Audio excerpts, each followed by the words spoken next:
Sejumlah anggota polisi yang diduga menganiaya tahanan hingga tewas di Medan belum menjalani sidang etik. Kini para pelaku masih diperiksa sebagai saksi. Ditreskrimum dan Propam Polda Sumut terus menyelidiki kasus meninggalnya seorang warga Deli Serdang di ruang tahanan Polrestabes Medan pada Kamis 26 Desember lalu. Polisi memeriksa Ibda ID dan 6 anggota polisi lainnya yang bertugas di Resmob dan Pindum Polrestabes Medan.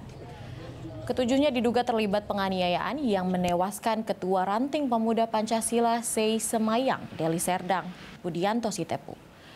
Hingga Senin siang, ketujuh anggota polisi itu belum mendapat sanksi etik.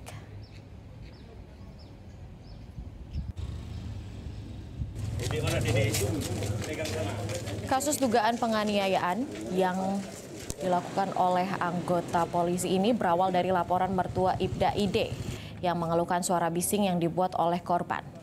Pelaku sempat menahan korban di Mapol Restabes Medan dan bersama 6 anggota polisi lainnya diduga menganiaya korban.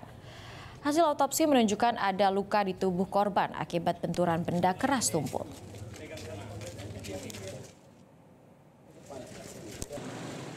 Kekerasan tumpul lebih tepatnya, kekerasan tumpul itu jadi kita analoginya. Kalau kepala ini kan keras ini tengkorak ini ya, cukup keras. Kalau dia kemudian mengalami pendarahan berarti ada benturan keras. Itulah kekerasan tumpul. Kalau tajam pasti luka terbuka. Nah ini kekerasan tumpul. Kekerasan tumpul ini persoalannya adalah apakah kepala yang menghampiri benda atau benda yang menghampiri kepala. Nah ini kan kajian dari dokter forensik ya, dokter forensik. Tapi di dalam catatan visum itu menyebutkan ada kekerasan tumpul.